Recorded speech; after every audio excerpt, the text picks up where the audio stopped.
Thank you so much for coming this afternoon. This is a very special occasion for us. I'm Ed Harris, administrator of the Brock International Prize in Education. 3 universities partner with the prize: Oklahoma State University, University of Oklahoma, and the University of Tulsa. And these universities alternate hosting the symposium.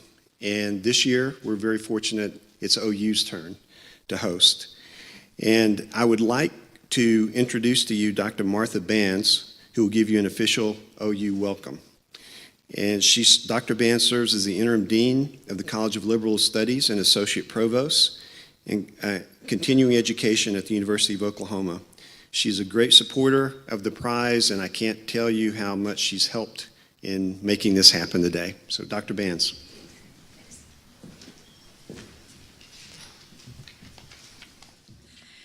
Thank you so much, Ed. Appreciate that. On behalf of President Boren and Provost Harper, it's really a distinct privilege for me to be able to welcome you today to this wonderful annual event, both those of you here in person as well as those of you joining us virtually via live stream. We here at OU are incredibly grateful to not only the Brock Foundation, but to our university partners as well for allowing us to participate in the awarding of this prestigious award for educational excellence and innovation in education. Most of all, we are delighted to be serving as this year's host site, and it has been a wonderful day so far. We've had great conversation from early this morning with a roundtable discussion, including a number of different leaders around campus who were brainstorming about the transformational possibilities that exist for us in higher education today, as well as on through specific conversations in various venues throughout the day. It's been just great to have focused conversation on not only the challenges that we face, but the opportunities that are inherent in those challenges as well as we work together, not only in higher ed, but also at all levels of our educational system in society. So, Mr. Brock, Dr. Harris, thank you so much for the wonderful collaboration that you make possible through the Brock Prize. We're delighted to be partners with you. We want to welcome all of you to the University of Oklahoma. We look forward to not only what we will learn today in the symposium, but to the conversations and the dialogue that will emerge from the seeds that are planted today and the ongoing conversation that we know will continue long after the day is over. So welcome to OU. We're looking forward to the day's events, and if there is anything we can do to make your day or your stay more easier or in any way better, please let us know. Thank you so much for being here.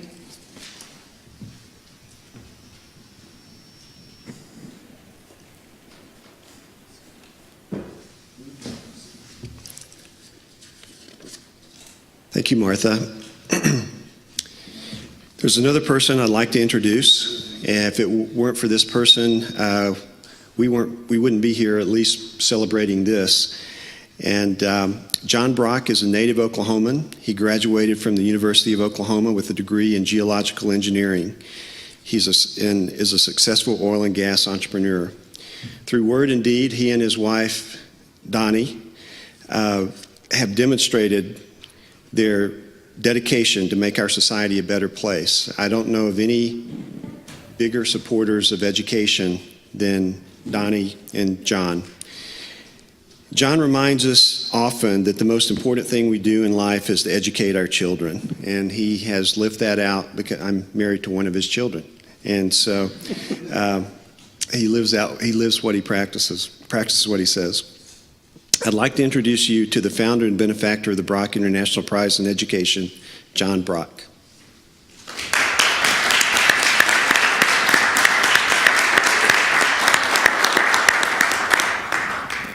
We thank each of you for coming today, too. Also today, we will introduce our laureate in just a few minutes, but right now, a special person that has accompanied him to this event is his wife, Beth. So, Beth, would you please stand?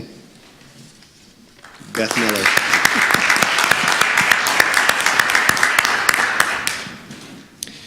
Before we get started, I have a couple announcements for our live and virtual audience. And I'll need to read this to make sure I get the technical language down. But first, to join the online conversation about the symposium, follow us on Twitter or like us on Facebook and comment #BrockSymposium. And during our panel discussion, we will have what this is going to be. Our laureate will give a sort of a presentation. We will have a panel discussion that will follow that to discuss his ideas. Also, we ask for your comments and questions during this time. So to submit a question, simply text or email us following the instructions at the bottom of the screen. For those of you at the live event, instructions are also printed on the cards you received when you entered the building. Your questions will be transmitted electronically to our discussants for the Q&A session at the end of the participant conversation. And so you may begin submitting your questions anytime, both the live and virtual audience. I think we have an audience from the Boston area, from Olin, and so we welcome you to Oklahoma. The prize. Some of you may not be familiar with the prize. Quite a few years ago, John Brock, like a lot of us, was hearing a lot of things about education that were very negative. And he started thinking that there must be something good in education. There has to be some good practices going on. There are some positive things. I want to find out what they are.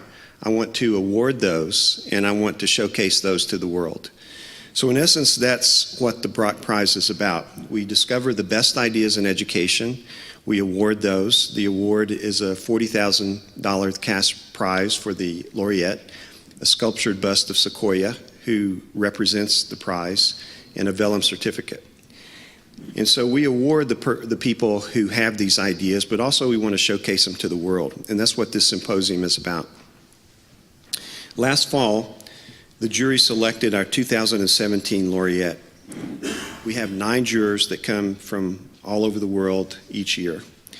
Each juror, during last October, each juror made a strong case for his or her nominee. One of the most ardent cases was made by the juror who nominated Rick, and whom I'd like to introduce at this time. Vincent Mano, or Vin Mano, is Provost and Dean of Faculty, as well as Professor of Engineering at the Olin College of Engineering in Needham, Massachusetts. He received a BS from Columbia University and MS and SCD degrees from MIT. His fields of interest are engineering education. Now these are fields of interest: power generation electronics, thermal energy management, and manufacturing processes. But he is a very interesting guy, even though these are his areas of interest. He also is an ardent fan of baseball, and now a Boston Red Sox supporter. Used to be a Mets supporter. He's authored and co-authored over 160 journal articles, conference proceedings, and papers. It's with great pleasure I introduce you to the Brock Prize juror who nominated our laureate, Dr. Vin Mano.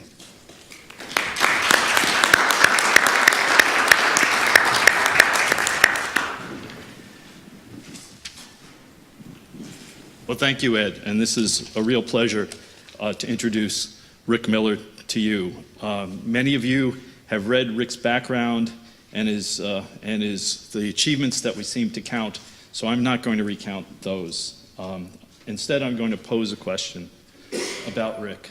Why would someone who is clearly successful in all the traditional measures, as an engineering educator and as an engineer, as a dean, and as a well-respected member of his professional community, take the risk of leaving that to take on the founding of a new engineering school? A new engineering school that had as some of its underlying tenets things that that are thrown in the face of traditional education models in higher education. No departments, no tenure, focus more on process than content. In engineering, with its narrow focus on accreditation, And why take on this job to find a new school and not only make that school successful, but make it a catalyst for change outside of that school. And by the way, do that in Boston, in the Boston area of Massachusetts, where there are a couple, 3 schools who think they know something about engineering education. The answer is that it was never about him. Rick is the consummate student and teacher. Where other people saw problems and challenges, he saw opportunities. When you speak to Rick and when you hear him, he did not have a plan, but he had a vision. He had a vision that was focused on student learning through empowerment, through thinking about intrinsic motivation and trying to understand how a new generation of students would want to focus on making the world a better place. He wanted to redefine engineering. He wanted to redefine engineering as a profession and an avocation where people imagined what didn't exist and would do whatever they could to make that happen. And as they say, the rest is sort of history. Those of us at Olin think we're a continual work in progress, a startup company or a foundation in the guise of a school. But we are having some traction. And as an institution, if we have any traction whatsoever, Rick will go on and describe all the other people that have contributed to the institution having this traction. The fact of the matter is that Rick Miller is the embodiment and the spirit of the Olin College of Engineering. And now Rick is on a new crusade, or what's the evolution of his crusade, to have what we've learned at Olin and what we learned from interacting with colleagues and friends throughout the world of changing education, of focusing on the goals of a new generation of learning, a new generation of students focused on mindset, where it's more about how you learn and what you're learning for than exactly the content information that you're going to gather. With that as a little bit of background, it is my pleasure, my honor to introduce my boss, my mentor, and my friend, Dr. Richard Miller.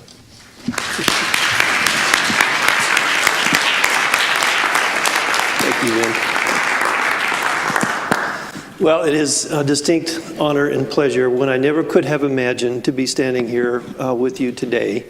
I certainly want to thank Mr. Brock for his vision and commitment to education, not just today, but for the decade or so before, and the continuing commitment that he has to the advancement of education going forward. I also want to thank the F.W. Olin Foundation for creating Olin College, which gave me this amazing opportunity to think about what it means to be educated in the 21st century and what it means to be an engineer in the 21st century, which I'm going to share with you in just a minute. I also want to thank my family, especially my wife and my kids, for putting up with decades now of distant views in my eyes, distant conversations, distraction constantly as I'm always being attracted to what could be in education through this school. Okay, I'm going to try to walk you through this talk deliberately. It has 2 pieces to it. I'll tell you a little bit about Olin College because this is really the test tube which spawned the ideas. And then I'm also going to tell you about lessons learned, which is the primary purpose of the talk. So first, about the founding of the school. F.W. Olin College of Engineering is a relatively new thing. We taught our first classes in 2002. We have now 11 graduated classes. I want to especially highlight what we call the Olin Partner Year, which happened in 2001. This is a very unusual event in which we had 15 boys and 15 girls that lived for a year in construction trailers on the parking lot while the campus was being built. During this period, we did experiments which you cannot do at any university that's offering credit for a degree. As we describe it at Olin, we pulled the wings off of higher education to see what happens. We designed experiments which we expected to fail, specifically so we could watch students dealing with challenges which were beyond reason. And what could we learn from that? And that essentially provided us a great deal of insight into education. I'm going to describe. The real founder of the school is Mr. Larry Milas, who was the president of the F.W. Olin Foundation at the time the commitment was made, to devote what amounts to almost $500 million to start over in higher education with an institution.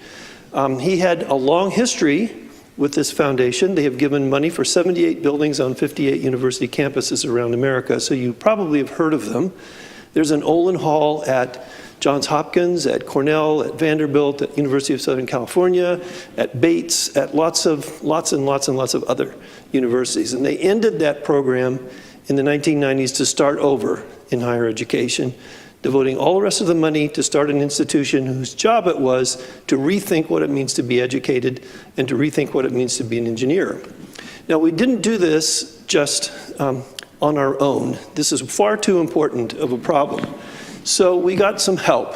One of the original advisors is a fellow named Joseph Bordogna, who was the chief operating officer of the National Science Foundation and had led the effort in the 1990s for the Engineering Education Coalitions program, where they spent many tens of millions of dollars to help universities start over in education and then abandon it when it didn't seem to be working. The other sort of primary advisor was Professor John Prados at the University of Tennessee, who was the president of ABET, the Accreditation Board for Engineering and Technology. At the time, the criteria was completely revised in 2000. So those are two of our advisors. If you look at the founding precepts for the school, which is the legal description of what our requirements are in order to be able to spend the money, they describe what the school is about. We're supposed to become an important and constant contributor to the advancement of engineering education in America and throughout the world. Another way of describing that is that Olin College is intended to become an education laboratory. So what does this mean? We think it means this, okay? This aircraft carrier represents all of higher education, and Olin College is this little tugboat. And we're pushing the bow at 90 degrees. We don't expect the aircraft carrier to follow us, okay? Our actions are intended to try to produce a slight change in the direction of the aircraft carrier. We do this by very extreme methods. For example, no tenure, no academic departments.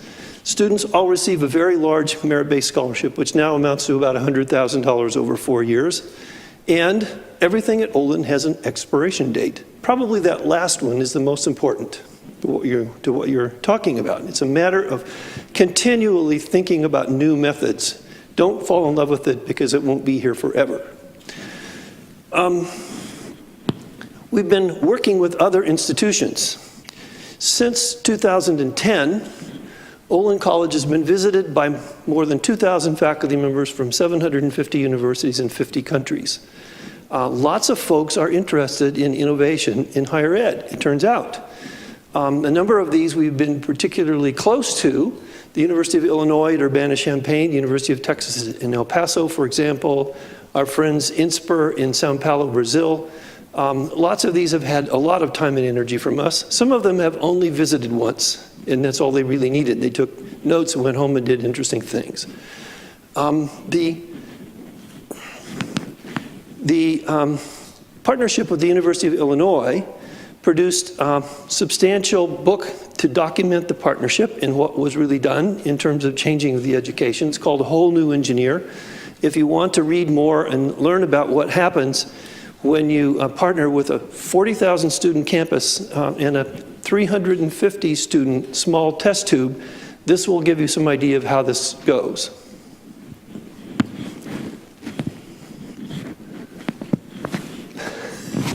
There we go. So now I want to move on to lessons learned.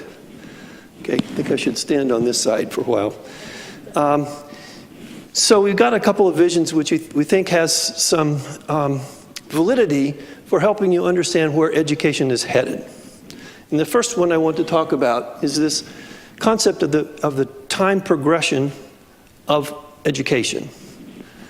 First, starting with what I'll call the knowledge economy, education has been about providing knowledge to the next generation, knowledge and skill. I mean, what's the purpose of education? To produce knowledgeable people. Why do we send our kids to school? Because the more you know, the better your life will be, right? That's the idea. However, this is a testable hypothesis, and if you actually do the math, you might have second thoughts about that. For 500 years, this is what we've been doing, putting content into kids' heads. This is what courses are about. The role of the professor, they have to have a PhD, right? I have a PhD. I'll bet you everybody here who's a professor has a PhD, because we're supposed to know things, and we're supposed to be able to transmit that to kids. We're the expert. That's what the sage on the stage is all about. The way you organize people is just like we're organized in this room. You have people sitting in rows, and there's this person who knows stuff, and they're standing in front of you, and they're talking to you. And this is supposed to be important because at the end, you know it worked because of what you know. One way of thinking of this is like having hundreds and thousands of people being taught new material and testing it by sort of a large Jeopardy game. Does everybody know what the Jeopardy game is? Okay, the TV show. So you produce thousands of students and they all can pass the Jeopardy game, and so therefore they're educated. We give them a degree and put them into society. Check in the box, we've done our job as educators. There's a problem with this. It's called Google. Now while you're playing Jeopardy, somebody in the audience can Google the answer before you get it, and they didn't even go to school. Okay? This might be a problem. Can you understand? In fact, if you're looking in the workplace, you can see the outcomes of this already being an issue. We're now shifting to a different paradigm. It's what I would call, if I can get the clicker to work, the maker economy. Okay? So the maker economy is slightly different now. So what this is about is not just putting stuff into kids' heads, but there's actually stuff coming out. So kids watch what you do. Anything that you can learn from watching others, you imitate this, you get it better and better. So if you want to learn how to play the violin, you watch a video on playing the violin, you try it, it doesn't sound the same, so you do it over and again, imitate until you get better and better at it. You're making something. The role of the teacher is completely different now. You're more of a coach or a guide on the side rather than the sage on the stage. You're not the expert now. In fact, the kids can do it better than you can if you do this really well. And the way you organize students is completely different in this model. It's small groups, okay, with maker projects. So that instead of having an auditorium with hundreds of seats and everybody looking in the same direction, there's small tables with about 4 or 5 seats, and there's something going on at the table with a conversation in which you're focusing on this. It could be, designing and making a robot. It could be making a painting. It could be writing a term paper together. But on the other hand, life is a maker project. So this is really a skill which is much more aligned with what people are going to do after they graduate than just learning things and passing a Jeopardy exam. The point of all this is what you can do with what you know. So it's not just enough to know stuff, you need to be able to do things with what you know. Now this isn't actually the end of the game, okay? There's another model as well, which I'm calling for now the innovation economy. The innovation economy has a different goal. The innovation economy now is about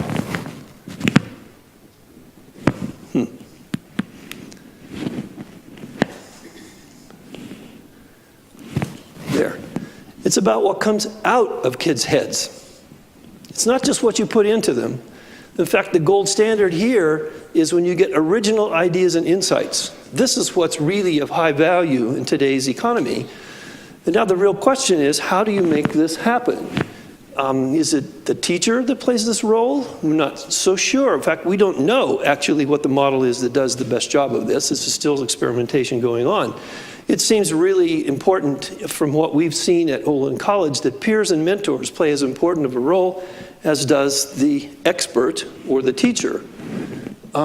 This is really about intrinsic motivation and design thinking. These are the tools that make the most sense to us at Olin at this point in time to produce people who are really innovators. And of course, the point of this is what you conceive, okay?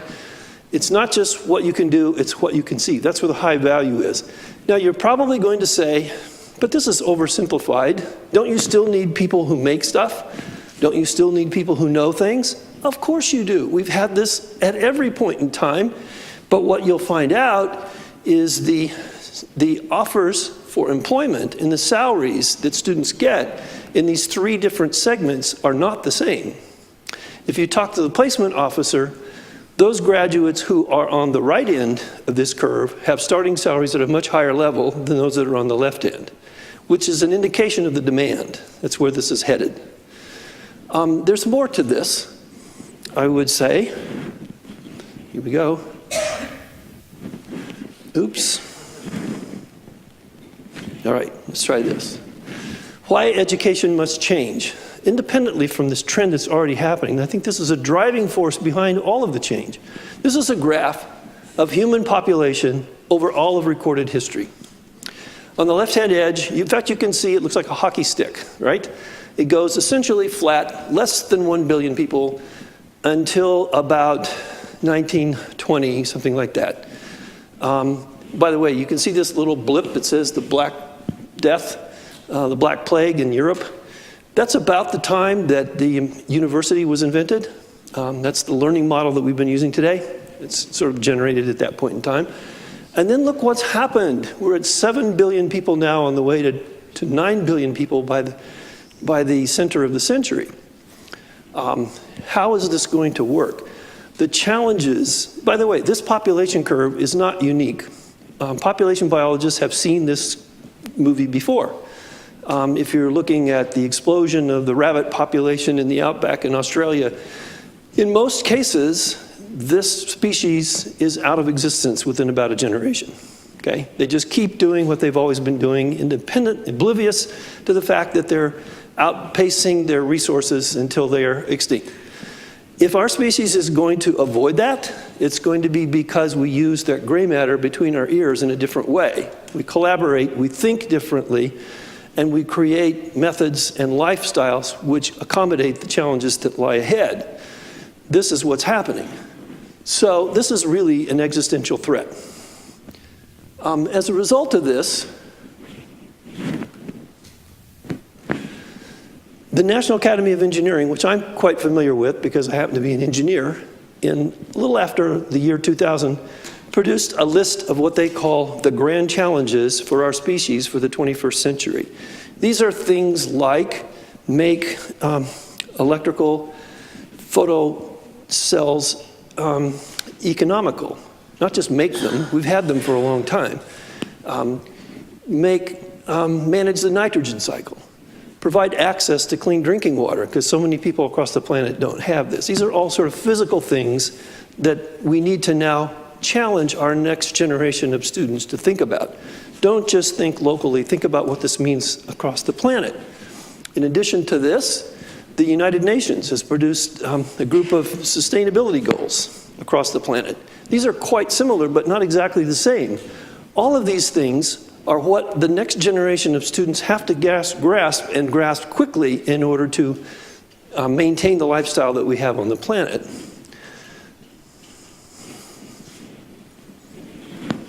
So these problems are global, they're complex, they're multidisciplinary, they involve 4 major areas: security, sustainability, global health, and enhancing life, because we all have the hope that our children will live a better life than we did, which is not going to happen if you look at that population curve unless we do something differently, which really means we need a new kind of education that's designed to produce people to deal with challenges on this scale.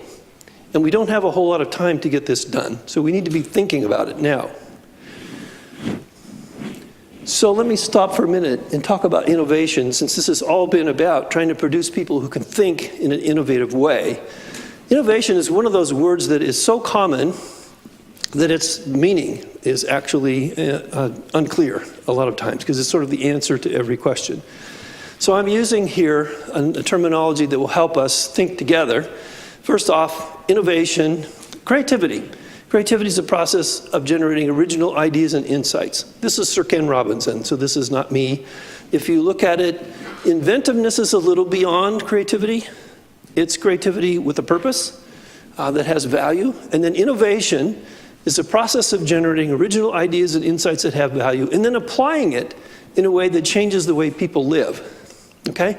So a really powerful innovation changes the way people live so profoundly that they can't remember what it was like before. So we drive cars today. Can you remember what life was like when people all rode horses? Probably not. My kids can't imagine what life was like before, the caveman had the cell phone. I mean, we've always had cell phones, right? That changes life so profoundly that you can't remember what it's like before. That's the level of innovation that we need in this next generation. By the way, without implementation, it's just an idea.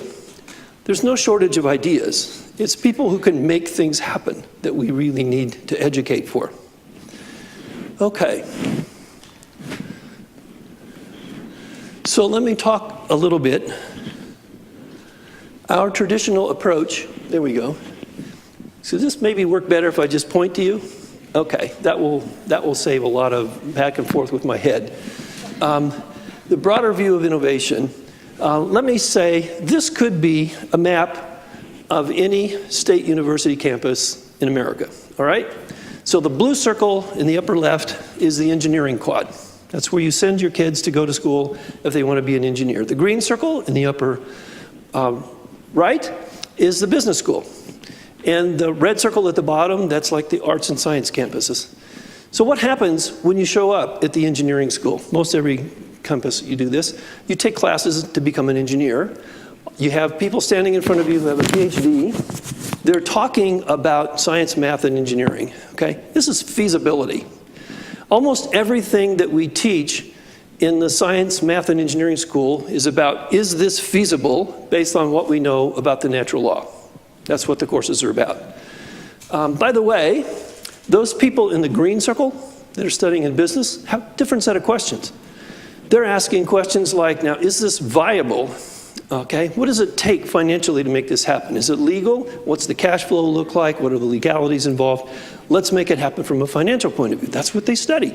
In fact, the Accreditation Board for Engineering will not allow you to give engineering degrees unless 3/4 of the course credits that you take as an undergraduate in engineering are in the feasibility area. The AACSB will not allow you to give a business degree unless half of all the credit hours that you take are in management, accounting, and all of the financial dimensions to life. So that's what you study there. Then there's the red circle. The red circle is about studying what I'm calling desirability. What does this mean? The kinds of questions that people study in the arts and humanities are questions like, what is the meaning of truth? Or what is the meaning of beauty? Or what is the meaning of love? Do you think these are important questions? I mean, these are what determine human behavior on a very large scale. Now, these are not questions, though, that are measured by vectors or stress or strain or electric circuits. They're not measured by spreadsheets with dollars, okay? They're completely measured in a different way. The accreditation requirements for people in the red circle are all over the map. There aren't, in fact, any national standards. It says everybody who gets a degree in psychology must know X about physics or about accounting. There aren't any. Is this important? I think it's very important. Why don't you try the next thing again? Because, yes, you will see that, again, one more time, innovation, every innovation you can think about, every single one is simultaneously feasible and viable and desirable, all at the same time. There are lots of examples of things that are feasible and viable but not desirable, or feasible but not desirable, or not feasible but desirable. It's all three.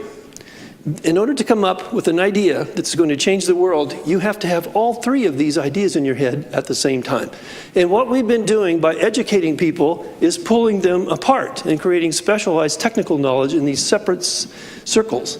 One more click, and you'll see no amount of doubling down on specialized knowledge will produce the innovators that we need. We need to be thinking about integrating the understanding of these things, making sense of the world from a complete picture if you want to make innovators. Okay, next one. By the way, it takes more than knowledge. Next click. Okay, it takes attitude. This is an old business motivational slide, which I think has an awful lot of merit today. More often than not, your attitude determines your altitude in life. And one more click, not your aptitude. Okay? This guy doesn't even have legs, and he's climbing a lot better than I could ever climb. Your attitude really matters. So moving on forward on that, next one, again, you will find that this set of attitudes, behaviors, and motivations has been identified by many, many corporate leaders from many different industries over the last several decades. So if you'll now click through the next couple of these, for example, the National Academy of Engineering has an initiative called Educate to Innovate. The Council on Competitiveness and National Engineering Forum is talking about the new capabilities of engineers. STEM Connector, which is a group of 6,000 corporations, has a task force to identify the characteristics of the workforce of the 21st century, and they're talking about employability skills and innovation skills. And finally, the last one, which is IBM, okay, which for 25 years has had what they're calling the T-shaped individual, in which the vertical bar represents the competence in your technical field, but the horizontal bar represents the ability to work with people in an interdisciplinary way in fields other than your own. So another way to look at this, click again, is the importance of mindset. And again, you'll see that you can collate all of these ideas into 5 fundamental mindset characteristics. Number 1, collaborative mindset, the natural ability to work with people who are different from you. Work as a group. This is a person who chooses not to eat alone in the dining hall, always wants to eat with somebody new. Okay? An entrepreneurial mindset, which envisions something could be better and knows that they have to take the initiative to make it happen. An interdisciplinary mindset knows that the discipline that you are in is just one way of looking at the world, and it does not negate your ability to have original ideas and insights in a different dimension. And there's a global mindset and an ethical mindset. So this whole set of mindsets is what we're hearing from industry in a very large way. Okay, next one. Again, mindset sounds like maybe this is pop psychology. Maybe this is like less going on here than meets the eye. This is, not rigorous enough to be embraced by a real university. Well, let me introduce you to Professor Carol Dweck at Stanford. Carol Dweck won the Atkinson Prize for Cognitive Science from the National Academy of Sciences last year. Carol's been doing work for 25 years in mindset and its effect on children. Look at the different lines. If you can see the graph, the growth mindset in green shows a consistent trend of increasing math test scores over time. The red one, the fixed mindset, shows the opposite. Okay? These are methods that can be defined, measured, and shaped in the classroom. She has a book on this recently. It's called Mindset. Has anybody heard of this book? Yeah. So we got the copy of this book for every member of our Board of Trustees recently. It really is simple, it's easy to read, and it makes a good deal of sense.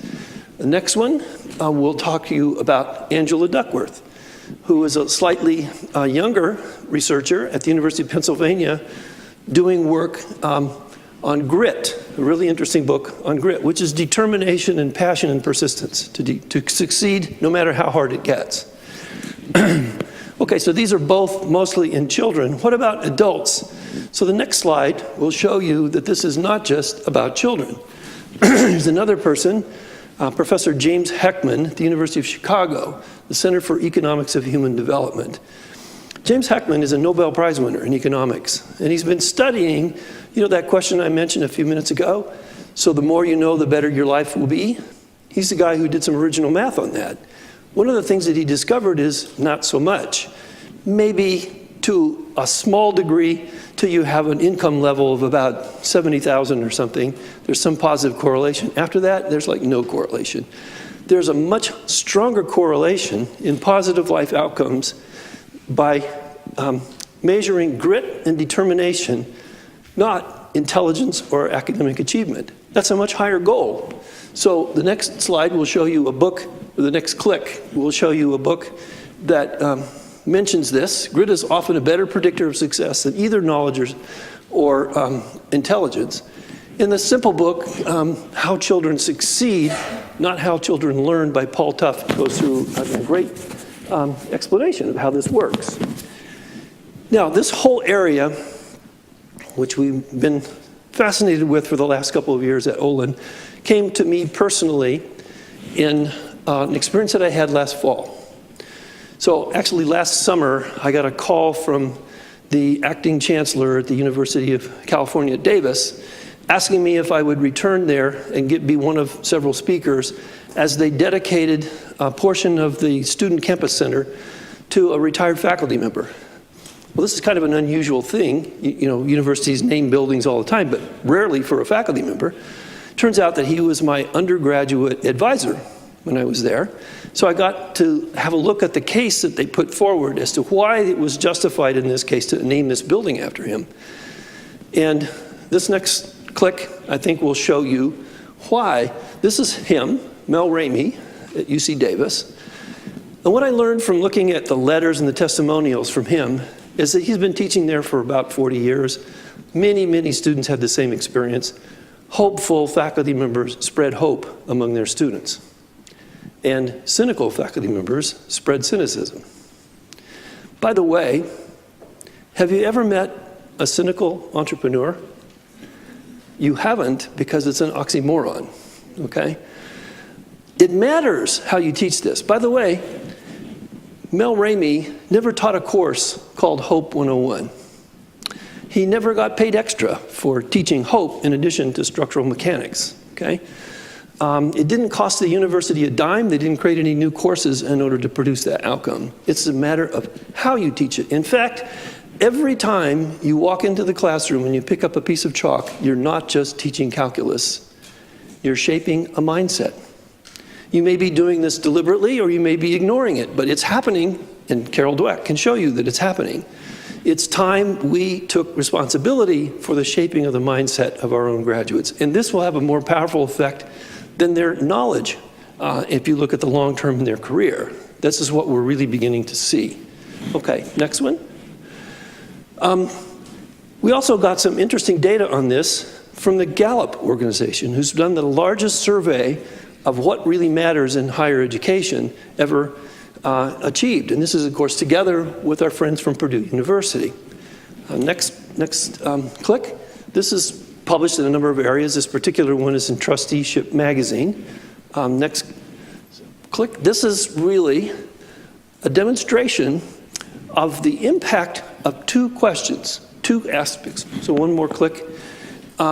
Key findings. Emotional support, which means mentorship, plus some deep experiential learning as an undergraduate, which means basically you had an opportunity to apply what you know in a real-world environment while you're still a student. Those two things together produce essentially a doubling of the positive life outcomes for graduates of thousands of students from thousands of different universities.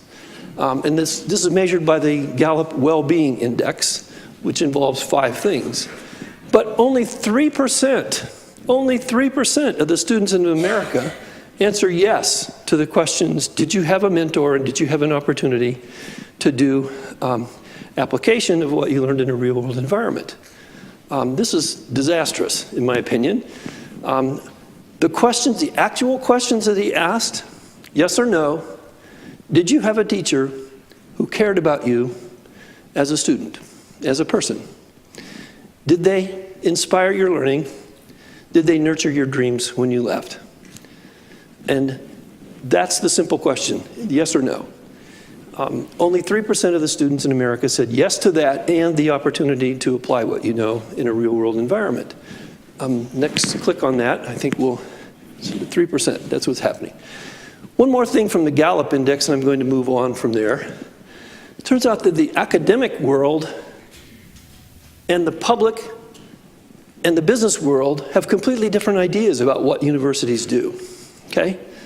if you could read this, it's probably really hard to see because the contrast is not very high, but at the top are the academic world. And basically what happened, the Gallup folks asked, I think the number is right, it's 1,500 chief academic officers, how confident they were that they were doing a good job of producing their graduates in a job-ready way so that they were well prepared for the first step in their career.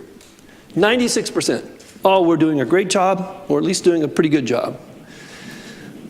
Now, Gallup being Gallup, they ask other people too, okay? So they happened to ask the general public. How did the general public respond to this? Well, 14% said you're doing a great job of preparing people for the first step in their career. They also asked business leaders who actually do the hiring, only 11% say. So look at this gap from 96% to 11%. Doesn't this strike you as a red light on our dashboard in higher ed? We need to be doing something about this. What is going on? So on the next click, I think these two groups, the chief academic officers and the public and these corporate leaders, are answering different questions when they talk about are they ready for the first step in their career.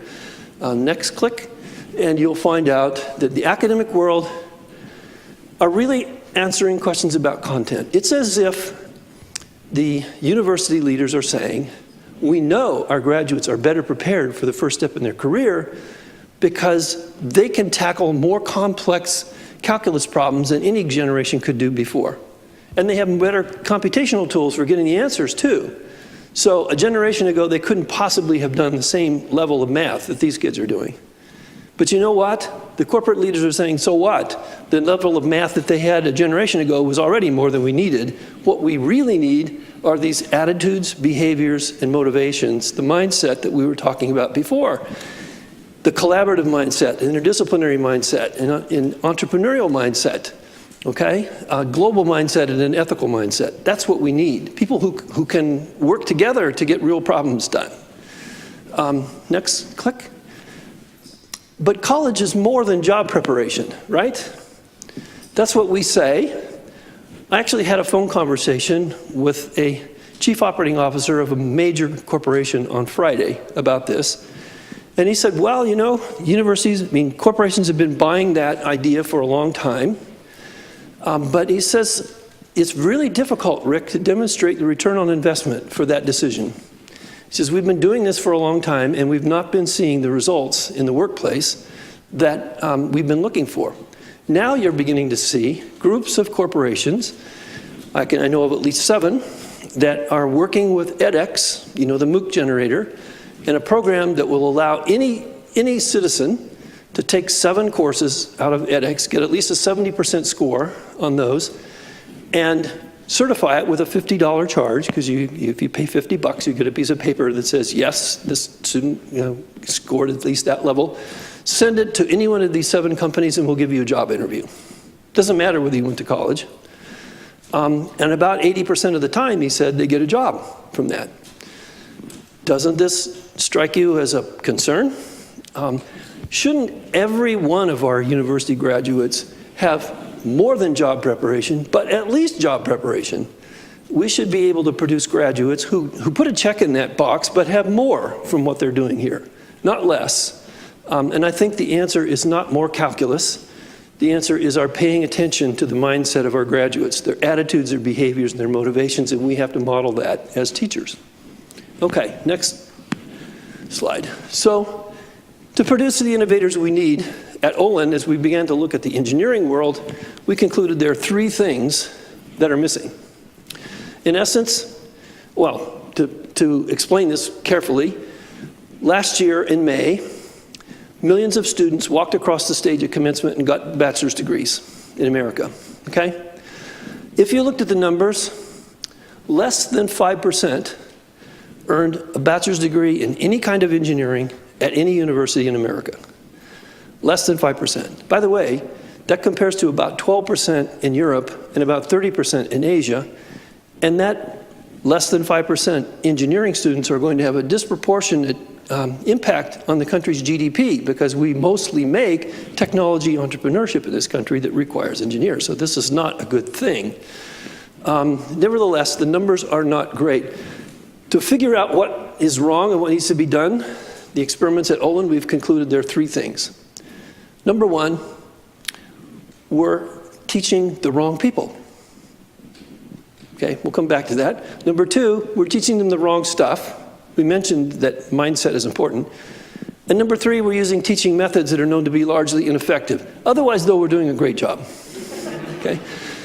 This really needs to be looked at holistically from the whole of what we're doing. Next.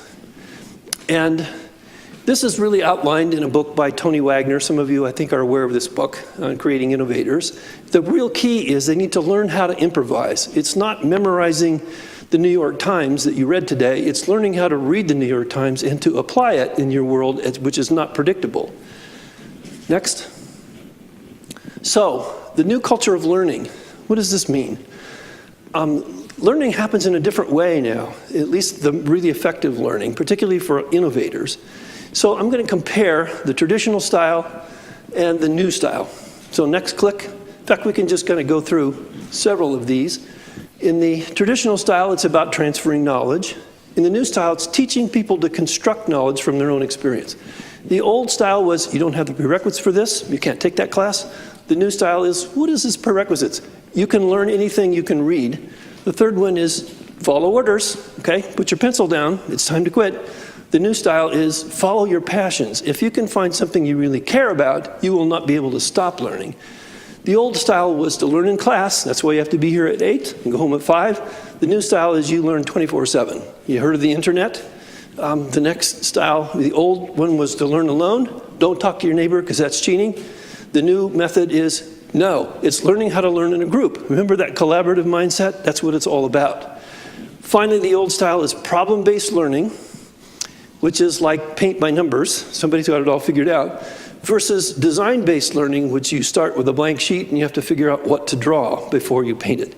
Exercise is a different part of the brain. My favorite quote from the book is the last click on this slide, which is, first, this, by the way, is not new. This is really not new. If you have an advanced degree, this is the way you earned your PhD. That's a pedagogy that, and by the way, it's not just for PhDs. Have you heard of Montessori schools? They do this in kindergarten too. It's the guys in the middle here where we've industrialized learning and we've lost that. Finally, the last click on the slide, for most of the 20th century, our educational system has been built on the assumption that teaching is necessary for learning to occur. In other words, people are not capable of doing independent thinking and learning on their own. But that's exactly what kids do on their own. Every kid that I've run into, by the time they're 5, is fascinated with two things: mystery stories and making things. And when you do it right, science is taught as a mystery story, not memorizing a lot of facts. And engineering is about making things, which happens naturally if you just go with the flow. Okay, somehow we've industrialized that out. Next one. Making universities and engineering schools exciting, creative, adventurous, rigorous, demanding, and empowering milieus is more important than specifying curricular details. A quote from Dr. Charles Vest, who was the president of MIT for 14 years and the president of the National Academy of Engineering until he died prematurely recently of cancer. Amazing leader who I think got it right. Last slide. So these are the outcomes from Olin after about 10 years. It's been doing fine. This is really what's happening because of the laboratory, the test tube that we're dealing with the 350 kids. Our real metric going forward in decade 2 is what can we do to move the needle at schools like the University of Oklahoma, Oklahoma State, and the University of Tulsa, and other universities around the country. That's our real mission. So that's what I had to share with you this afternoon. Thank you very much.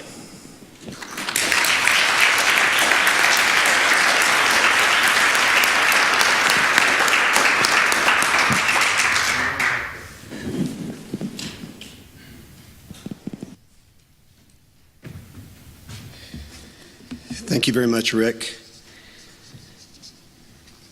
At this time, I'd like to invite our moderator and panelists to come to the stage, and I'll introduce you. What we're going to do is have a panel discussion of this, of what Rick was talking about.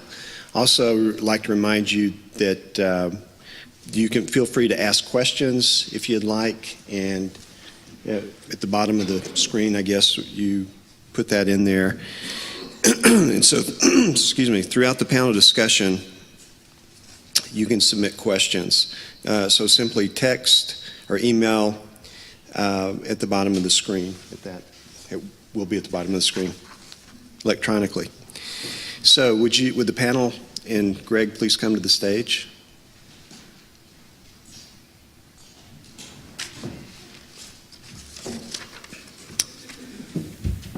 By the way, Rick, this is a live webinar, live feed, and one thing I just thought I would share with you, that your grandson has been watching, and he's ecstatic to see Grandpa, and he's waving and giving you virtual hugs and everything, so. I'm sure he's not the only one, but he's maybe one of the most important ones here. So I'd like to introduce our panelists today. Dr. Benjamin Hetty, Assistant Professor in the Educational Psychology Department in the Janine Rainbow College of Education. Dr. Stacy Reeder, Associate Professor and Department Chair in the Department of Instructional Leadership and Academic Curriculum in the Janine Rainbow College of Education. Dr. Deborah Triton, Presidential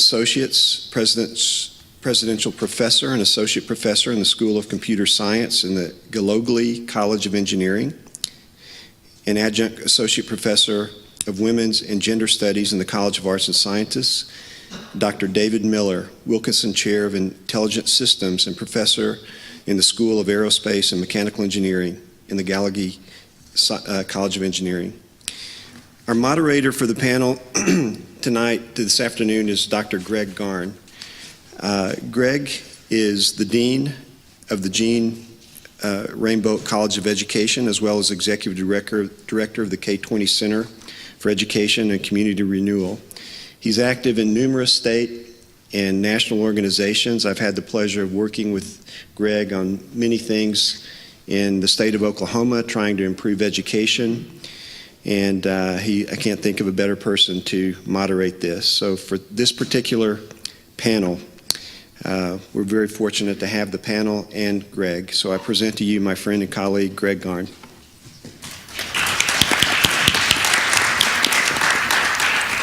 Thanks. I'm really grateful for the opportunity, and I think you guys are going to discover just a phenomenal panel here when you hear some of the insights and answers. But I'd be remiss if I didn't begin with a thank you for Rick's just inspirational thoughts. I mean, every time we get the opportunity to hear the Brock Laureate, I think the bar continues to be raised higher. So thank you for challenging us with a lot of incredibly interesting ideas.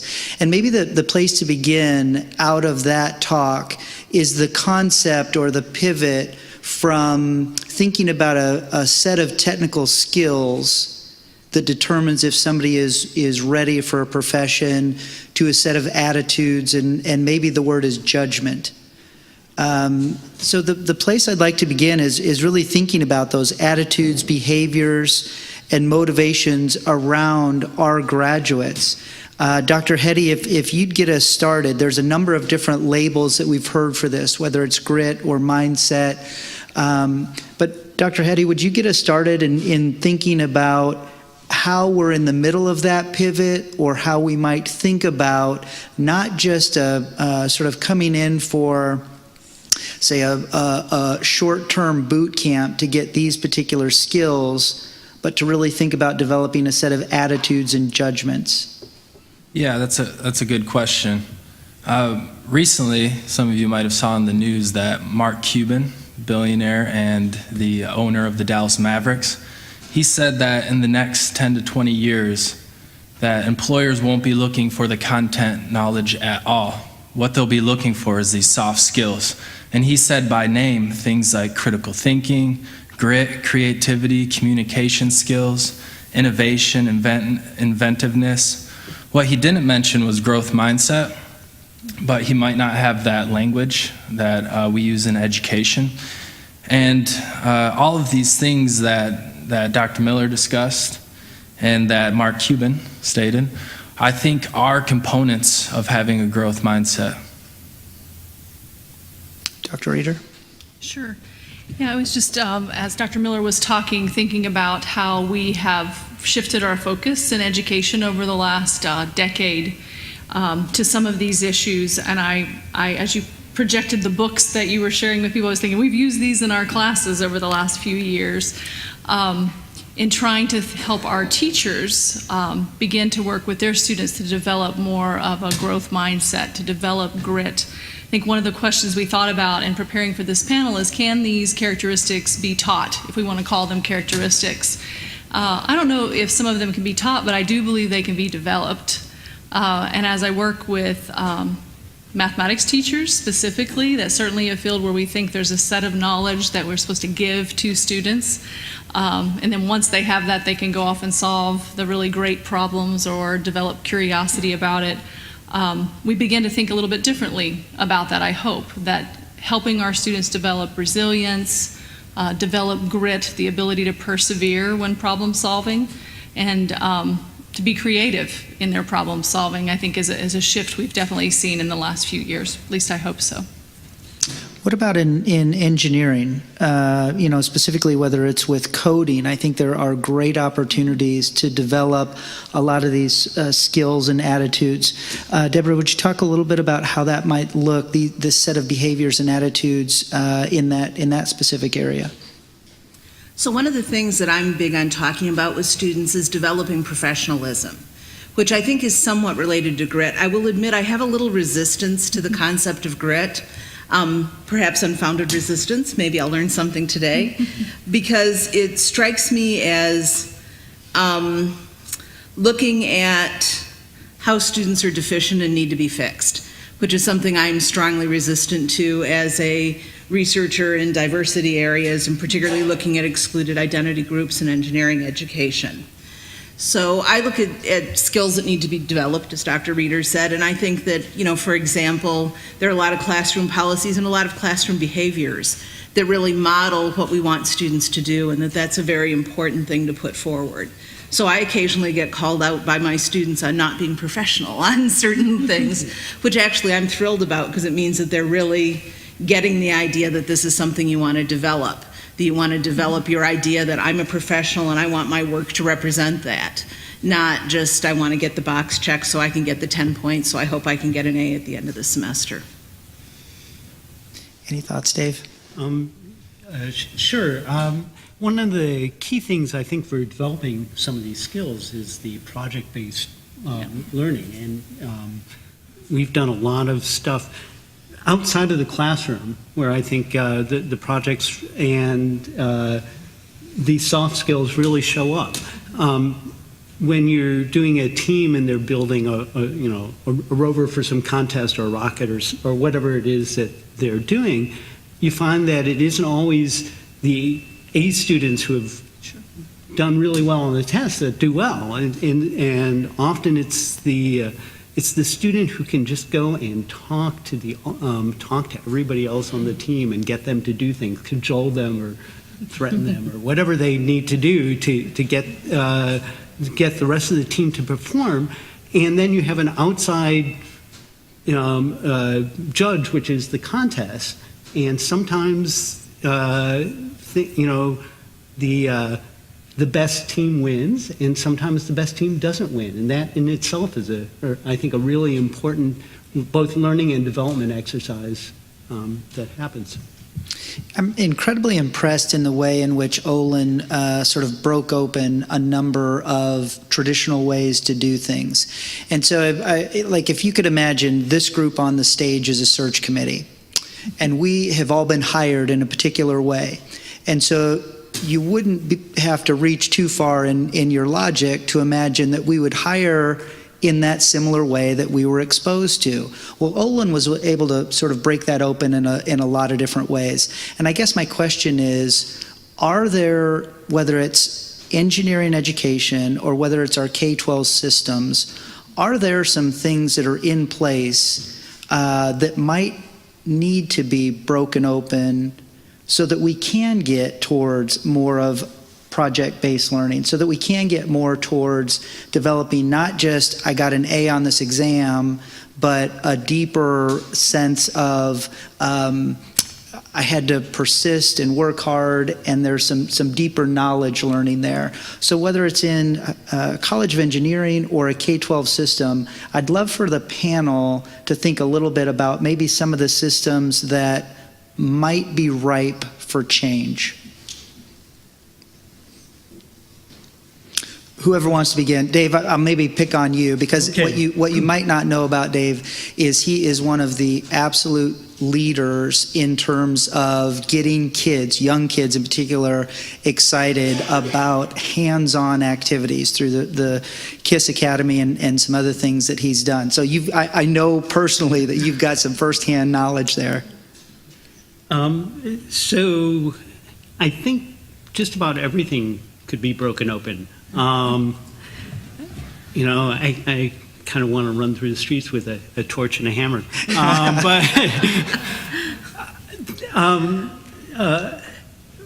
What we do at KISS is basically give a huge box of parts and a goal of something that they're supposed to create to do this. And this is this was inspired by Woody Flower's work at MIT years ago. And we don't give any instructions. We don't say what the parts are from. And the difference is that instead of Woody Flowers, who was working with MIT students, we're working with second grade and up. And I'm constantly awed at what the students come up with. And the most successful, the least successful teams are the ones where the teacher has set things out in a very structured manner and is really trying to shoehorn this into the curriculum. And the most successful teams turn out to be the ones where the teacher opens the door and makes sure that there's pizza there on the weekends, and just encourages a good environment for the kids to work. Yeah. How about that look in a math classroom? Yeah, I'd love to follow up with that, because immediately when you said what are some of the barriers, I think of our current assessment system.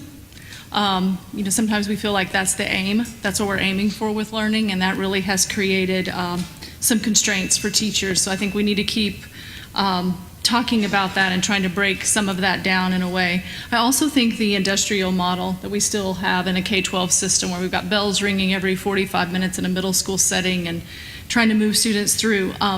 But I think we could set and list a lot of those, like what are the constraints and why aren't we doing better? But one of the things I really try to talk with my students about is a metaphor for constraints and limitations that I ran across in my graduate program, and it's really stuck with me. And I was learning a lot about Foucault and power structures and studying that as a PhD student, and it's this idea of a bird cage. So if you think about the little bird sitting in there in the bird cage, and when it looks out, it can just see all the bars that are around him or her as she's sitting there on the little perch. And the bird would only probably need to have one of those little bars removed to really open and free things up and allow it to sort of fly out and live freely outside of the cage. And sometimes I think when I work with teachers, they begin to talk about all the things that are in place that keep them from doing the things that they would like to do, or the things that they know are best for their students, like removing all of those constraints and laying out all the materials, whether it's time constraints and so on. So we really talk about, like, what if you could get rid of one thing? Like, what is that one thing that if you remove that from that bird cage, then you would be able to be free to do some of the things that you want to do? And that seems to be a powerful metaphor with them. So back to Dave's suggestion, maybe it's I have this wonderful activity plan with my students in a math classroom, and I could be really organized because that's on my evaluation. They're going to come and say, do you have everything organized for your students to get this done in 45 minutes? Or I could get rid of all of those measurement devices and problematize the situation where the students have got to decide what is it they need, what is it they want the outcome to be. And that's a really small change that I as a teacher have power over. But sometimes when I step back and I just see all the bars and all the constraints, I can't see that space for that change. So in a math classroom, it looks like loosening up on some of those things sometimes and giving students a place to make decisions and to have failures. I think that's an important thing when we think about developing resilience and problem solving and persistence is, so what if it doesn't work? We need to get back in and try again, and supporting productive failures, if you will. So I'm sorry. No, go ahead, Deb. So I guess if there was one bar that I would like to see removed, it would be the incentive system for faculty in higher ed, because I think it's very much at cross purposes with the mission of higher ed. So, you know, a successful faculty member has a mature research program that involves lots of graduate students and spends as little time on teaching. And the kind of teaching that really makes a difference is time consuming. It's the one-on-one interaction. It's looking at what individuals have put forward out of their own and letting them express creativity, and that kind of stuff is very poorly rewarded, and I think that our merit system doesn't serve us well in higher ed. Yeah, I'd add just a quick sort of asterisk to that. In the College of Education, teaching really does matter, but the thing that we increasingly, I think, are rethinking is the research leg of the sort of service, teaching, and research triangle, if you will. So what we have rewarded is national impact. If you're publishing in a top journal that folks are paying attention to, and I think where we've missed an opportunity is to have the local research impact. So how does that article actually change behaviors in a second grade classroom down the street, or for a gifted education student or a special needs student? So I think all of our areas are rethinking this. Dr. Hetty, you had a comment? Yeah, I would challenge teachers to rethink where learning is taking place. If you talk to teachers, they'll say, well, I have my students in the classroom for so many hours a day, and that's all I have control over. But what kind of things can we do to get students to apply what they're learning in class to their everyday life? And so when this happens, that's where creation occurs, because you need time to be creative. You need to be in your own personal space thinking about the things you're interested in, the things you like. And that's where synthesis between course content takes place. And if we can do this, if we can get students to apply content to their everyday life, they're more likely to be intrinsically motivated, as Dr. Miller said. And when that happens, the students will teach themselves, because they'll be thinking about it 24/7. They won't be able to take their mind off of it. Anything they do, they'll be spaced out, as Dr. Miller said he usually is at the beginning of the presentation. And this is what we want. So we need to stop thinking about school as just in the classroom, and instead transition to learning taking place in everyday experience as well. So I want to pick up on another theme that President Miller mentioned, and it's the fixed versus the growth mindset. Again, I think there are some ways that we've historically done things that maybe reinforce. We have a question that's come in online that asks about, do grades reinforce a fixed mindset versus maybe a project-based, which would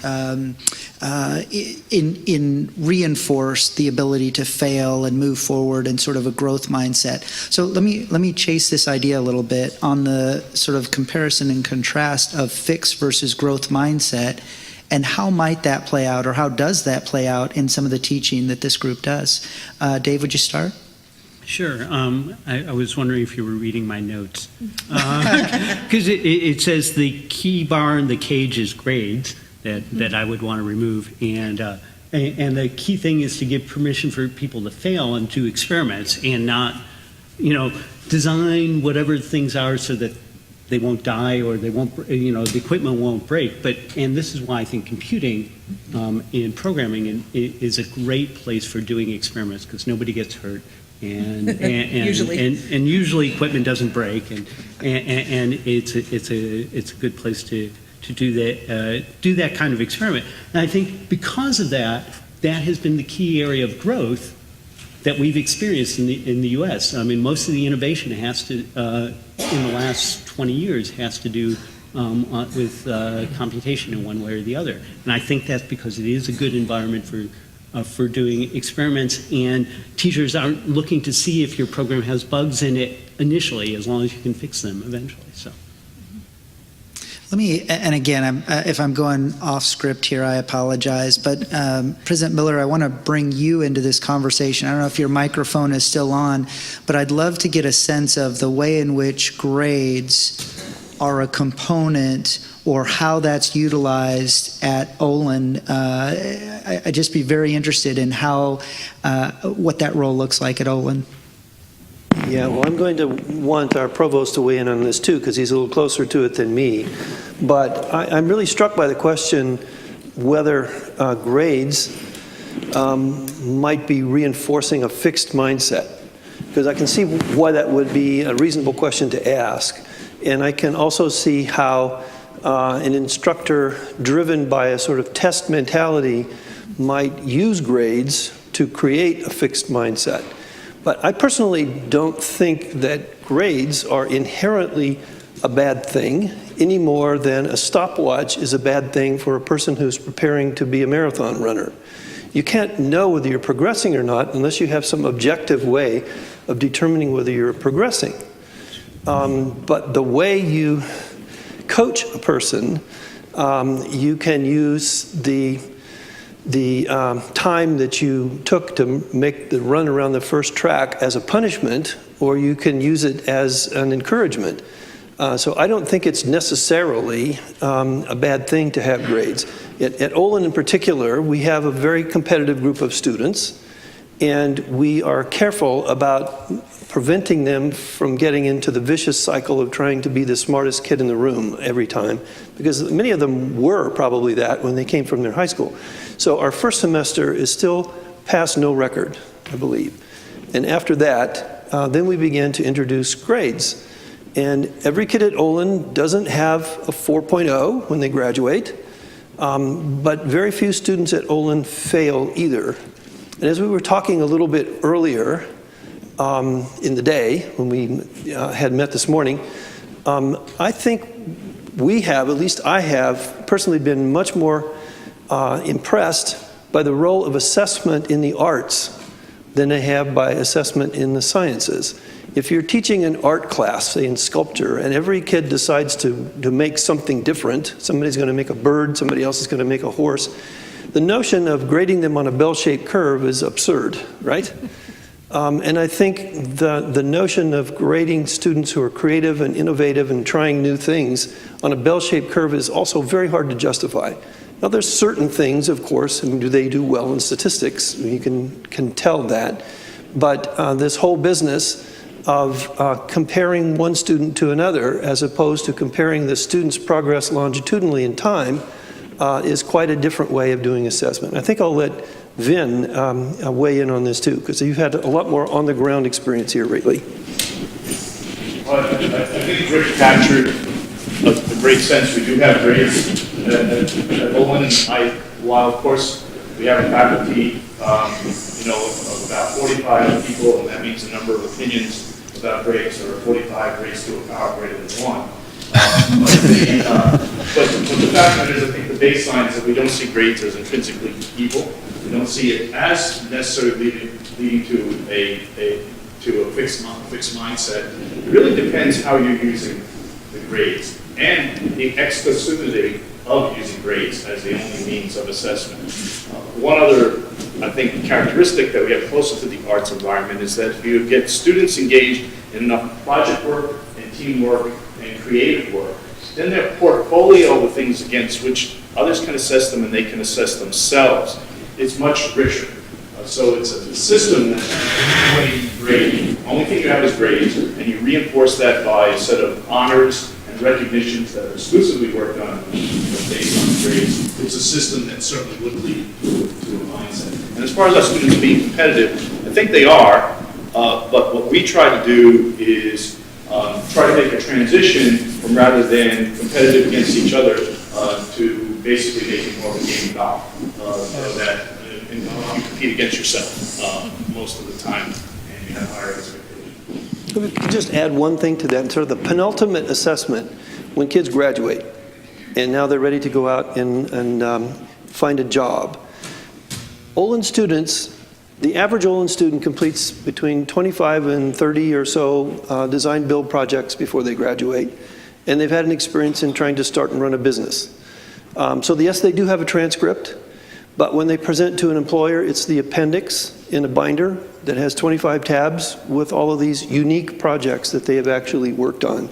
So grades are there, but it's not the only thing. And in fact, when we talk to employers, grades are not that useful in terms of determining whether you're the sort of person that we want. Yeah, I appreciate the added nuance to this. So the way that I think maybe we think about this a little bit more precisely is the efficiency or the ease of grading simple knowledge. If that's the default, it's more complicated to grade mindset. That's the important outcome, but it is incredibly difficult to grade it. And if you're thinking on a system like a K-12 system like ours, where you've got, 700,000 kids in the entire system, there's a scale there that gets complicated as well. So I appreciate the conversation there. I want to pivot a little, a little bit to innovation, and thinking about how we can spark or support innovation. And so for the panelists, I don't know if there's somebody that want to jump in on this, whether it's in a K-12 setting, preparing teachers, preparing future engineers. If somebody want to jump in on how we can support innovation as a habit or a mindset for some of our graduates. So one of the things we have in the school in computer science is called the software studio, where students get to define their own project and collect a group of people together and work on a software project with some support from the department. We have space for it. We have a limited budget for helping them purchase necessary tools. Of course, one of the things that's great about software is a lot of the tools are free. And so that makes it possible for students to be really innovative. And if you saw some of the software studio projects that were finished, you'd be truly amazed. It's really an awesome group. Now, on the other hand, as a diversity researcher, one of the things I see is that kind of extracurricular work is sometimes impossible for large groups of students. People who have to work, for example, to be able to support it, people who have family responsibilities, and I think that's an area where we could still improve. Let me ask a question. Ben, I want to bring you into this conversation because your research agenda is very specifically related to some of the educational psychology around mindset and some of these issues. Would you talk a little bit about some of the things that we know about mindset and personality? There's sort of this idea out there around this area, and I think you could bring some precision to just sort of the general knowledge around mindset, and then maybe we can make some connections to how we apply that. Yeah, so there's kind of this continuum, I would say, from an entity view of personality characteristics, individual characteristics such as intelligence and whatnot, and at the other end of the continuum is incremental. So with an entity view, you have a fixed mindset. So you see these characteristics as being non-malleable, stable over time. There's nothing you can really do to change them. For instance, I'm not a math person. I'm never going to do good in math because my brain's not wired that way, right? On the other end of the continuum, you have the growth mindset or the incremental view. And this individual believes that these characteristics, such as intelligence or personality, are malleable. They can be changed. They can be developed, which is, I think, a better word than taught. And the research would suggest that there is a whole plethora of positive outcomes for having an incremental view or growth mindset than there is having a fixed. For instance, number one is achievement. But the second is social interaction. Beyond that, motivation. And then you get into things like innovativeness and inventiveness. And so I guess the research now is trying to figure out what we can do to facilitate a growth mindset. And it's not easy. And the reason it's not easy is because whether a person doesn't just have a fixed or a growth mindset, it's context specific. So you can have a fixed mindset for math, I'm just not a math person, but you can have a growth mindset for playing instruments, or maybe you have a musical mindset, a person might believe. And so developing growth mindset is going to be different based on the context, and maybe even different based on the topic. 3 things we know that really impact whether or not you can develop somebody's growth mindset is delivery, how you deliver an intervention to them, what mode of instruction. The social context, who's the group of people that you're with. If you're in a school where the culture is very much a fixed mindset, then you're less likely to change. And then finally, individual factors. So everybody comes with this whole set of things in their mind about a specific topic, such as math, if they're motivated, interested, enthusiastic, frustrated, have math anxiety, and those are going to influence whether or not you can develop these mindset skills, or to what extent. Any additional connections from the panel on that question? Go ahead, Dave. No, I was just going to say that the panel itself was an interesting example of kind of mindset. I just noticed that the 2 panelists from education both have typed notes in front of them. While the engineers are kind of winging it. We're innovating. We're innovating. Well, let me do this. Just looking across this immediate crowd here, we have some really deep knowledge, and I'd love to open it up for questions for this group. Are there any thoughts or connections or questions from the audience here?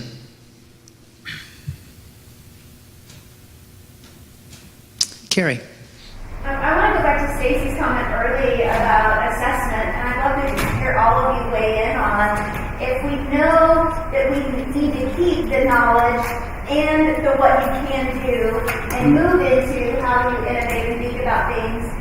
How do we get a large-scale measure? You mentioned 700,000 kids. How do we get a large-scale measure so that we can ensure that equity for all students are getting good experiences in education? Good question. Who wants to take a first shot at it?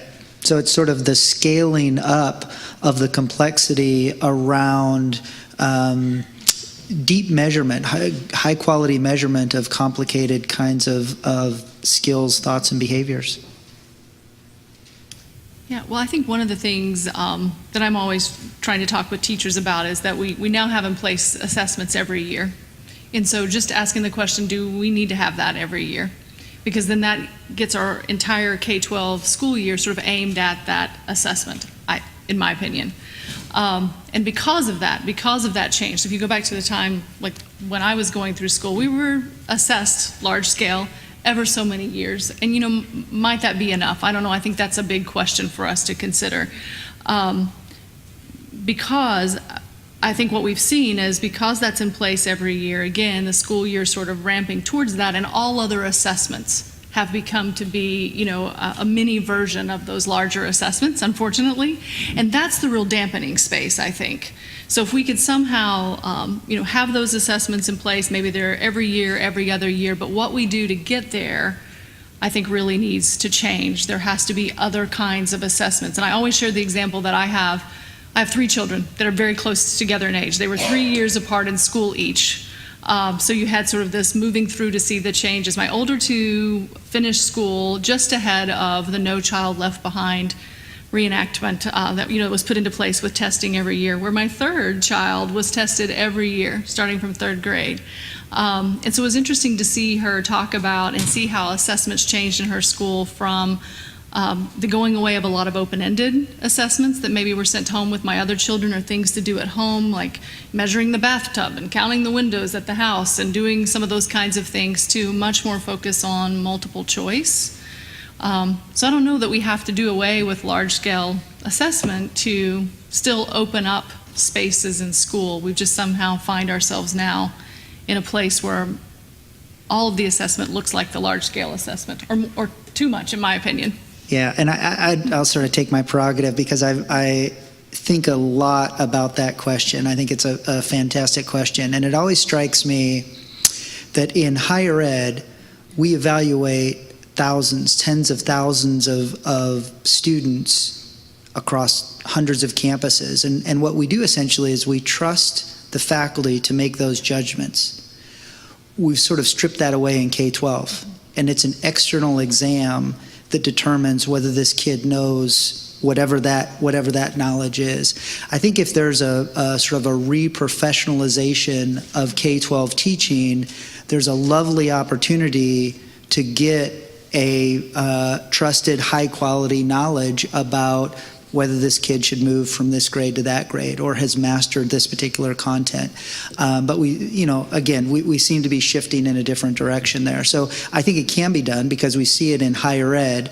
Now, whether it's done perfectly there, I certainly wouldn't argue that, but it's done differently for thousands of kids. So I think there is a way that we can scale it, but it may be, do we trust? We trust Dave and Deborah and Stacy and Ben to evaluate the hundreds, or in this case, they probably teach almost 1,000 students every year. We don't do that for our K-12 professionals. And so thinking differently about what does that mean and what does that look like might be a different direction to come at that. I think we are just about out of time here. Maybe time for one more question, if there's a final question. Yes, please. Dr. Henry's quote from Mark Cuban has been bugging me this whole time. The idea that the content is irrelevant. I absolutely believe we need to change how we teach. This idea that the content makes no difference, or that they'll just pick it up as they go along. I can tell you I've got kids in K-12 as well. Sometimes their teachers don't know grammar like they ought to. Sometimes they don't know biology like they ought to when they're teaching it. How would we square this idea that we really do need to teach content and assess the content knowledge while still making these innovations and encouraging these mindsets? Well, I'll start with the answer to that, in that I don't exactly agree with Mark Cuban either. I usually don't agree with Mark Cuban. For instance, he said Russell Westbrook was not a superstar. He clearly is. But I think his point should still be taken seriously because he is considered an innovator, a business owner, somebody who's going to be making hiring decisions, somebody who people take seriously in the business world. And so do they need to know content? Absolutely. But do we need to also get them to learn how to be creative and inventive and learn how to communicate? That's important as well. The question is, how do we do that? Mm-hmm. Yeah.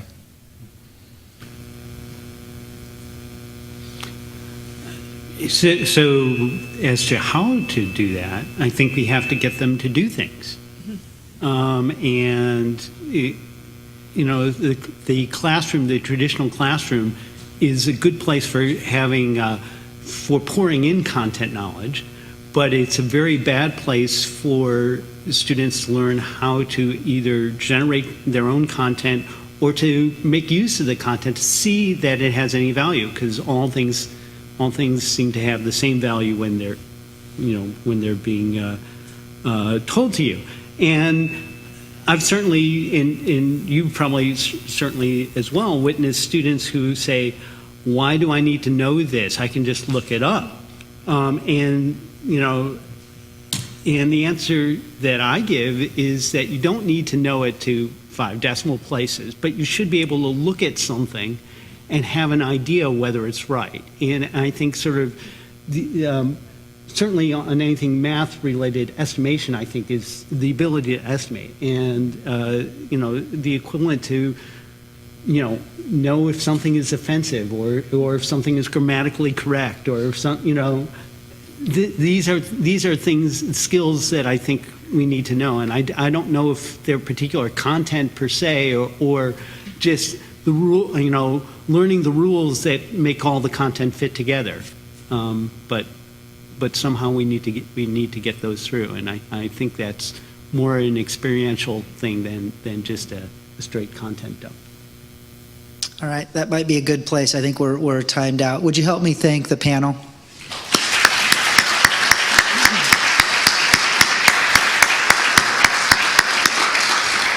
All right, thank you so much. We'll turn it back over to Ed. Just stay there. Thank you, Greg, very much. It was very wonderful, and I thank each one of the panelists. It was a great discussion. Just to wrap up,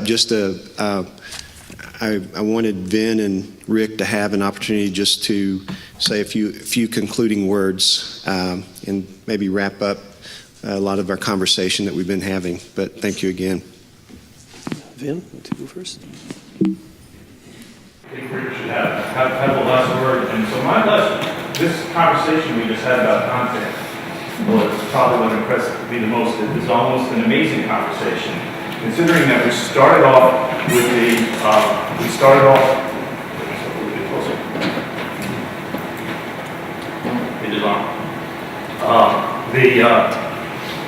off talking about engineering education. Content is important in engineering education, and we shouldn't lose that. Tomorrow morning, on different planes, Beth and Rick and I are going to get on planes. We are going to hope the people that design those planes and operate those planes have deep content knowledge. We have great confidence that they do. The question in education and in engineering education, the reason why we think we have to make these changes actually is driven by how people learn and master content. Google has information, it does not have knowledge. That's the critical difference.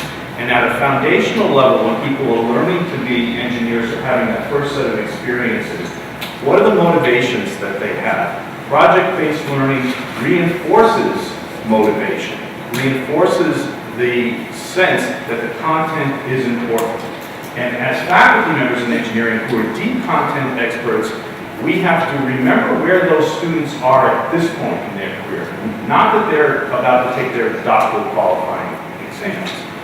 We have to remember where they are in that journey. And we have to give up the fiction, and this may be radical, we have to give up the fiction that when we cover the curriculum or cover the syllabus that people are learning. Just because they added a 16th chapter to the thermodynamics book and you rush through to cover that 16th chapter doesn't mean that those students learn any more or understand thermodynamics. Perhaps you should have just talked about 3 chapters. And perhaps you should have done that in a project setting so they get some sense of what all those words and laws and equations are about. Sure, there has to be content knowledge. Cuban's approach, I think, I disagree with him, but I think his approach is that you buy content knowledge. It's another commodity out there in his rubric, and I'll resist that rubric. But from a foundational learning standpoint, content is important, but it is not king. At this point, we're trying to deal with process over content. That would be my last word. Thank you, Vin. I'm glad you handled that difficult question. I just want to talk a little bit about assessment when it's beyond content knowledge. This attitudes, behaviors, and motivations issue. I happen to have some unusual personal history where I was a student for a while at the University of California at Santa Cruz. I don't know if many of you know about this campus. One of their assessment methods is that people don't get grades. They get a one-page detailed letter for every student in every class that talks about your strengths and your weaknesses. Now, there's a real contextualized assessment. There's a problem with this in terms of scaling, which we found out. Suppose you were to graduate and IBM shows up in town and they want to talk to your best students. And what you have is a binder with like 40 letters from 40 different faculty members. All of them are quite different. Who knows? The problem that IBM shrugs their shoulders and says, this is not useful to me. I think I'm going to go interview at Berkeley instead because we can't figure out and you can't figure out. So you need something that's more accessible than that. We struggle with this at Olin too. We've had a lot of conversations about how do we assess students' attitudes, behaviors, and motivations. Would you be confident in hiring this person to move forward, whether they got an A in it or not? The best, I think, I heard in our conversations is that you should imagine that on top of the transcript, you were writing a letter of recommendation for graduate school. And you would not repeat what's in the transcript in such a letter. You would basically, in a couple of sentences, capture the primary characteristics of what it's like to work with this student. You can't write a reference letter if you've never met the person, right? If you have 700 people in an auditorium and all you know about them is a score on a multiple choice test, this is not going to work. I don't think you can assess attitudes, behaviors, and motivations well without having an opportunity to interact with the people. Now, I know that there are social scientists doing work in this area that might be able to prove that wrong with the right kinds of questions, maybe personality test kinds of questions to identify whether somebody has a growth mindset or a fixed mindset. But at this point, I don't know of many companies use that sort of approach. In fact, if you ask companies, how do they assess the people with these soft skills that we were talking about, I've never found an exception to this yet. They actually have somebody interview them, talk to them. They're squishy when it talks about, well, what are the 3 key questions and the right or wrong answers to them. It's judgment at the end of people who are quite experienced. And I don't see how you can do this without including the judgment of the teachers, as Greg was mentioning a minute ago. We couldn't do it at Olin without the judgment of the teachers either. The last comment, I think a good education changes what you know, but a great education changes who you are. And I think that's really what we should be shooting for in education, both K-12 and in higher education. Thank you very much.